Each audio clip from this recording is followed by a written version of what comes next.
Bill तो हमारा बिजली वाला नहीं भरा जाता, ये पानी का इतना बड़ा बिल और आ जाएगा। हमारी मांगे पूरी करो, किसान एकता जिंदाबाद, किसान एकता जिंदाबाद। हमारी मांगे पूरी करो, हमारी मांगे पूरी करो।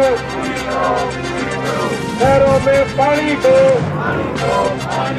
बुढ़ापा पेंशन काटनी बंद करो, ट्यूबवेलों पे चार्ज लगाए बंद करो। ਸੋ ਮੈਂ ਗੁਰਪ੍ਰੀਤ ਸਿੰਘ, ਤੁਸੀਂ ਜੁੜ ਚੁੱਕੇ ਹੋ ਲੋਕ ਤੱਤ ਨਿਊਜ਼ ਦੇ ਨਾਲ। ਜਿਵੇਂ ਕਿ ਆਪਾਂ ਸਾਰੇ ਜਾਣਦੇ ਹਾਂ ਕਿ ਜੋ ਸਰਸਾ ਦੇ ਡੀਸੀ ਆਫਿਸ ਵਿੱਚ ਜੋ ਇੱਕ ਪੱਕਾ ਧਰਨਾ ਲੱਗਿਆ ਹੋਇਆ ਹੈ ਸੰਯੁਕਤ ਕਿਸਾਨ ਮੋਰਚੇ ਵੱਲੋਂ ਅਤੇ ਹਰਿਆਣਾ ਕਿਸਾਨ ਮੰਚ ਵੱਲੋਂ, ਅਤੇ ਤੁਹਾਨੂੰ ਦਿਖਾ ਰਹੇ ਹਾਂ ਇੱਥੋਂ ਸਿੱਧੀਆਂ ਲਾਈਵ ਤਸਵੀਰਾਂ। ਸਾਡੇ ਨਾਲ ਜੋ ਹਰਿਆਣਾ ਕਿਸਾਨ ਮੰਚ ਦੇ ਪ੍ਰਹਲਾਦ ਸਿੰਘ ਜੀ ਭਾਰੂ ਖੜਾ ਜੁੜੇ ਨੇ, ਉਹਨਾਂ ਨਾਲ ਗੱਲਬਾਤ ਕਰਵਾਉਂਦੇ ਆ। ਸਤਿ ਸ਼੍ਰੀ ਅਕਾਲ ਜੀ। सत श्री अकाल। ਕੀ ਕਹਿਣਾ ਚਾਹੋਗੇ ਜੋ ਕਿਸਾਨਾਂ ਨੂੰ ਜੋ ਮੁਆਵਜ਼ਾ ਨਹੀਂ ਮਿਲਿਆ, ਉਹਦੇ ਬਾਰੇ ਡੀਸੀ ਸਾਹਿਬ ਨੂੰ ਕੀ ਕਹਿਣਾ ਚਾਹੋਗੇ ਤੁਸੀਂ? हम तो यही कहना चाहेंगे, सरकार से हमारी डिमांड है कि 2020 का बकाया क्लेम है वो जारी किया जाए। खराब फसल जो हुई है पीछे गुलाबी सुंडी से, उनका जो है मुआवजा दिया जाए किसानों को। और जो ये कंपनियां किसानों के साथ फ्रॉड कर रही है, इन कंपनियों के ऊपर शिकंजा कसा जाए। जो नकली बीज बेच रही है कंपनियां, जिन्होंने बीटी बीज ये कह के दिया था हमें कि इस बीज के अंदर ना तो बीमारी आएगी और 10 कुंटल प्रति एकड़ के हिसाब से इसकी पैदा होगी, उस बीज के अंदर भी गुलाबी सुंडी कितनी मार पड़ी कि वो बिल्कुल नरमा ख़राब हो गया। तो वो बीज भी नकली कंपनियों ने दिया। तो किसानों को तो मुआवजा दे और कंपनियों के खिलाफ शिकंजा कसे। और 2020 का जो बकाया क्लेम पड़ा है, जो टेक्निकल कमेटी के अंदर मामला पड़ा है, 2 साल हो गए, तो सरकार को उसका टाइम बाउंड करना चाहिए और जल्दी फैसला करके किसानों को बकाया क्लेम है वो जारी करवाना चाहिए कंपनियों से। क्योंकि कंपनियों की मोनोपोली चल रही है, कंपनी जब चाहती है जैसे अपनी मर्जी से हिसाब से काम करती है। आज किसानों को मुआवजा देना था, कंपनी ने एक एप्लीकेशन लगा के मुआवजा रोक दिया है। तो सरकार को इस पर टाइम बाउंड करना चाहिए कि किसानों का जो इतना करोड़ों रुपया है वो कंपनी आज जो है यूज कर रही है और किसानों को उसका पैसा मिल नहीं रहा है। तो टाइम बाउंड करके किसानों को जल्दी से जल्दी वो क्लेम दिलवाया जाए। बुढ़ापा पेंशन जो काटी जा रही है वो काटनी बंद की जाए। और बड़ी शर्म की बात यह है कि चौधरी देवीलाल ने 100 रुपये बुढ़ापा पेंशन की थी, बुजुर्गों का सम्मान दिया था उनको 100 रुपया पेंशन बना के, और उनकी चौथी पीढ़ी आके जो आज डिप्टी सीएम है सत्ता के अंदर, दुष्यंत चौटाला जो चौधरी देवीलाल का पड़पोता है, चौथी पीढ़ी आके आज उनकी पेंशन काट रही है। और चुनाव के अंदर उसने ये नारा दिया था दुष्यंत चौटाला ने कि 5100 रुपये हम किसानों की बुजुर्गों की पेंशन करेंगे। 5100 तो करना दूर की बात, उल्टा पेंशन काटने का काम कर दिया। तो हम इन मांगों को लेके यहाँ पे बैठे हैं और जब तक हमारी ये मांगें पूरी नहीं होगी तब तक यूं ही ट्रैक्टर ट्रालियाँ लेके यहाँ मैदान में डटे रहेंगे, मोर्चे के ऊपर डटे रहेंगे। ਕਰੋਨਾ ਜੋ ਹੈ ਉਸ ਕਰਕੇ ਜੋ ਸਕੂਲ ਬੰਦ ਕੀਤੇ ਗਏ ਨੇ, ਪਰ ਰੈਲੀਆਂ ਹਜੇ ਵੀ ਪੁਰਜ਼ੋਰ ਚੱਲ ਰਹੀਆਂ ਨੇ, ਉਹਨਾਂ ਬਾਰੇ ਕੀ ਕਹਿਣਾ ਚਾਹੋਗੇ?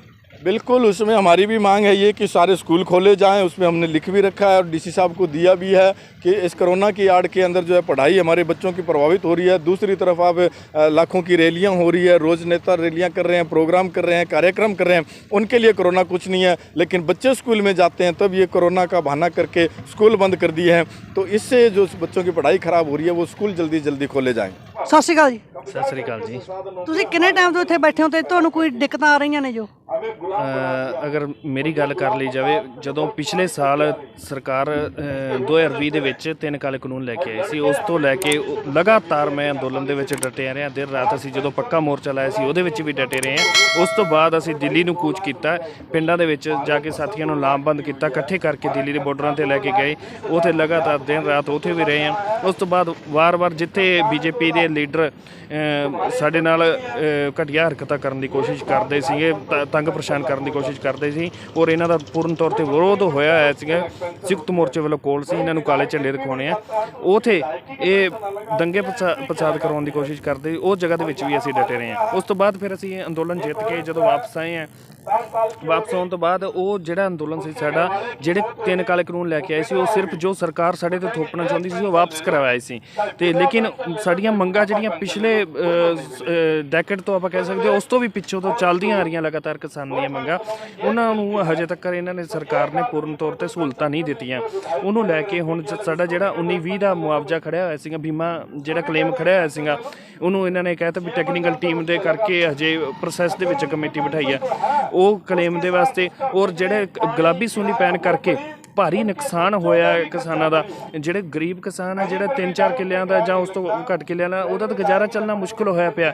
ਤੇ ਲੇਕਿਨ ਇਹ ਜਿਹੜਾ ਕਿਸਾਨ ਲਗਾਤਾਰ, ਜਿਵੇਂ ਹੁਣ ਅਸੀਂ ਸਾਰੀਆਂ ਚੀਜ਼ਾਂ ਖਰੀਦਦੇ ਆ, ਚਾਹੇ ਮਾਚਿਸ ਦੀ ਤੀਲੀ ਖਰੀਦਦੇ ਆ, ਚਾਹੇ ਬਿਸਕੁਟ ਦੀ ਡੱਬੀ ਖਰੀਦਦੇ ਆ, ਜਾਂ ਬਿਜਲੀ ਦੇ ਬਿੱਲ ਭਰਦੇ ਆ, ਮੋਬਾਈਲ ਰਿਚਾਰਜ ਕਰਾਉਂਦੇ ਆ, ਮੋਟਰਸਾਈਕਲ 'ਚ ਤੇਲ ਪਾਉਂਦੇ ਆ, ਮੋਟਰਸਾਈਕਲ ਖਰੀਦਦੇ, ਕੋਈ ਵੀ ਚੀਜ਼, ਕੱਪੜੇ ਤੱਕ ਆਪਾਂ A to ਲੈ ਕੇ Z ਤੱਕ, ਉਹ ਸਾਰੀਆਂ ਚੀਜ਼ਾਂ ਦੇ ਉੱਤੇ ਅਸੀਂ ਟੈਕਸ ਪੇ ਕਰਦੇ ਆ। ਤੇ ਸਰਕਾਰ ਦਾ ਇਹ ਫਰਜ਼ ਬਣਦਾ ਹੁੰਦਾ ਕਿ ਜਦੋਂ ਜ਼ਰੂਰਤ ਪਵੇ ਦੇਸ਼ ਦੇ ਨਾਗਰਿਕ ਦੇ ਉੱਤੇ ਕੋਈ ਆਪਦਾ ਆਉਂਦੀ ਆ ਤੇ ਉਹਨੂੰ ਉਹ ਮੁਹੱਈਆ ਕਰਵਾਇਆ ਜਾਵੇ, ਕਿਉਂਕਿ ਸਾਡਾ ਟੈਕਸ ਅਸੀਂ ਹੁਣ ਵੀ ਇੱਥੇ ਬੈਠੇ ਹਾਂ, ਉਹ ਲੈਣ ਵਾਸਤੇ ਬੈਠੇ ਹੋਏ ਆ। ਤੇ ਉਹ ਗੁਜ਼ਾਰਿਸ਼ ਉੱਪਰੋਂ ਇਹਨਾਂ ਨੂੰ 2 ਵਾਰ ਪਹਿਲਾਂ ਗਿਆਪਨ ਦੇ ਚੁੱਕੇ ਆ ਔਰ 2-3 ਵਾਰ ਮਿਲ ਵੀ ਚੁੱਕੇ ਆ, ਲੇਕਿਨ ਹਜੇ ਤੱਕ ਇਹਨਾਂ ਦੇ ਕੰਨਾਂ ਥੱਲੇ ਜੂੰ ਨਹੀਂ ਸਰਕੀ ਸੀ। ਜ਼ਿਲ੍ਹਾ ਭਰ ਦੇ ਕਿਸਾਨਾਂ ਨੇ ਇਕੱਠੇ ਹੋ ਕੇ ਫੈਸਲਾ ਲਿਆ ਕਿ ਆਪਾਂ DC ਦਫ਼ਤਰ ਦੇ ਅੱਗੇ ਜਾ ਕੇ ਆਪਣੀ ਜਿਹੜੀ ਮੰਗ ਹੈ ਉਹਨੂੰ ਇੱਕ ਸ਼ਾਂਤੀਪੂਰਵਕ ਤਰੀਕੇ ਨਾਲ, ਜਿਵੇਂ ਦਿੱਲੀ ਦੇ ਬਾਰਡਰਾਂ ਦੇ ਉੱਤੇ ਬੈਠੇ ਸੀ ਟਰੈਕਟਰ ਟਰਾਲੀਆਂ ਦੇ ਨਾਲ ਦਿਨ ਰਾਤ ਧਰਨਾ ਦੇ ਕੇ ਅਸੀਂ ਉਹ ਮੰਗ ਆਪਣੀ ਮਨਵਾਵਾਂਗੇ। ਉਵੇਂ ਦੇਖ ਸਕਦੇ ਹੋ ਅੱਜ 6ਵਾਂ ਦਿਨ ਹੈ, ਲਗਾਤਾਰ ਦਿਨ ਰਾਤ ਸਾਡੇ ਕਿਸਾਨ ਸਾਥੀ ਤੇ ਬੈਠੇ ਹੋਏ ਆ। ਔਰ ਗੁਰਦੁਆਰਾ ਚਿਹਲਾ ਸਾਹਿਬ ਦਾ ਵੀ ਧੰਨਵਾਦ ਕਰਦੇ ਹਾਂ, ਔਰ ਕੁਛ ਸੰਸਥਾਵਾਂ ਜਿਵੇਂ ਟਾਈਮ ਟੂ ਟਾਈਮ ਸਪੋਰਟ ਕਰਦੀਆਂ ਰਹਿੰਦੀਆਂ, ਉਹਨਾਂ ਦਾ ਵੀ ਧੰਨਵਾਦ ਕਰਦੇ ਹਾਂ। ਸਾਰੇ ਕਿਸਾਨ ਸਾਥੀਆਂ ਦੇ ਜਜ਼ਬੇ ਨੂੰ ਸਲੂਟ ਕਰਦੇ ਹਾਂ ਕਿ ਆਪਣੀਆਂ ਮੰਗਾਂ ਦੇ ਵਾਸਤੇ ਦਿਨ ਰਾਤ ਡਟੇ ਹੋਏ ਆ। भगत सिंह, राजगुरु सुखदेव, चंद्रशेखर आजाद, सुभाष चंद्र बोस, अशफाक उल्लाह, करतार सिंह सराबा, कितने लोगों, लाखों नौजवानों उस जमाने के अंदर जो है अंग्रेजों से लड़ते लड़ते शहादतें दे दी थी। तब जाके हमें अंग्रेजी राज से मुक्ति मिली थी, इतनी आसानी से नहीं मिली थी। हमारे से पहले वाली पीढ़ियों ने बहुत बड़ी कुर्बानियाँ दी है, बहुत बड़ी कुर्बानियाँ दी है, तब जाके हमें आज़ादी से मुक्ति मिली है। ये आसानी से नहीं मिली। हमारा ये है कि हमने उस आज़ादी के अंदर कोई योगदान नहीं दिया, क्योंकि हमारे से पहले वाली पीढ़ियों ने हमें आज़ाद करा दिया। हमारी जब आंखें खुली इस धरती के ऊपर जब आए, तब हम आज़ाद थे। इसलिए हमें इस आज़ादी का महत्व समझ नहीं आता है, इसलिए समझ नहीं आता क्योंकि हमें कुछ करना नहीं पड़ा। हमारे बुजुर्गों ने ज़मीन बना दी, हमें जोर नहीं आया, तो हमें क्या पता है ज़मीन कितनी मुश्किल से बनती है। ये तो उस बुजुर्ग से पूछो जिसने दिन रात मेहनत करके ये ज़मीन बनाई। हमारे बीच में बैठे हैं बुजुर्ग, जब ये जवान थे उनसे पूछो उस समय क्या था। उस समय पानी नहीं मिला करता था, पीने की हालत हुआ करती थी। बरसात के पानी के ऊपर ही कुंड बना के निर्भर किया करते थे और उसका स्टॉक रखते थे। आज भी राजस्थान में जाओगे आप लोग, आप जाते हैं ना कि राजस्थान के लोग रुखे होते हैं, पीने को पानी, अरे वो 12 महीने का पानी बरसात होती है तब इकट्ठा करते हैं, पूरा साल चलाते हैं। वो इसलिए रुखे हैं, क्या करें, मजबूरी है उनकी, उनकी मजबूरी है। उतना ही पानी उनके पास है, हम यहाँ से जाएं हमें दे देंगे तो उनकी कुंड खाली होगी, वो कहाँ से लाएंगे पानी, वहाँ पानी खारे हैं, इसलिए वो कुंड बना रखी है। तो आप कह देते हैं यार वो तो पानी नहीं पिलाते। अब तो ये सड़कें बन गई और चीज़ें हो गई है, पहले जाते अपने बुजुर्ग और तो क्या करते, इधर नहरें आ गई थी और पानी अपना खुला चलता है, इसलिए अपने को ये महसूस नहीं होता पानी की कीमत का, अपन तो देखा ही नहीं ना। मुझे याद है मेरी उम्र आज 40-42 साल की उम्र हो गई है, जब हम बच्चे थे तब मेरी माँ सर के ऊपर घड़ा लेके आती थी दूर से पानी का, और घर में घड़े होते, ये सब ने देखा ये चीज़ें, बुजुर्ग बैठे लेके आते होंगे, टूटी नहीं होती थी उस टाइम, तो तब पानी की वैल्यू में पता होती थी, भाई सुबह 4 बजे टूटी आएगी और वहाँ जाके लाइन में लगना पड़ेगा, और वो 4 घड़े भर के रखते थे और लोटा लोटा पानी करके उससे अपन यूज करते हैं। आज टूटी चलती है, मुंह में ब्रश होता है, कोलगेट कर रहे होते हैं, और जब तक कर रहे होते हैं टूटी चलती रहती है, ऐसे ही बहता रहता है पानी। टॉयलेट में जाते हैं, एक बार बटन दबाते हैं 10 लीटर पानी फाल देर का निकल जाता है। आज हमें पानी की कीमत महसूस नहीं हो रही, वैल्यू हम समझ नहीं पा रहे हैं। और अब ये वाटर वर्क्सों के अंदर जो ठेके देने शुरू कर दिए हैं, ये तोल के पानी देंगे हमें, तोल के। आज जो पानी मिलता है इसके मीटर लगने शुरू हो गए हैं, शहरों में लग गए हैं मीटर, और कुछ गाँव के अंदर भी लगने शुरू हो गए हैं। अब ये धीरे धीरे करके वाटर वर्क सारे जाएंगे कंपनियों के पास, और पानी हमें तोल के मिलेगा, मोल का पानी, पानी फ्री नहीं मिलेगा। बिल तो हमारा बिजली वाला नहीं भरा जाता, ये पानी का इतना बड़ा बिल और आ जाएगा। सब तो पहला पहुँचाई जाएगी। तो जेकर हाले तक साडे चैनल सब्सक्राइब नहीं किया, सब्सक्राइब करके बेल आइकन प्रेस कर दो। धन्यवाद।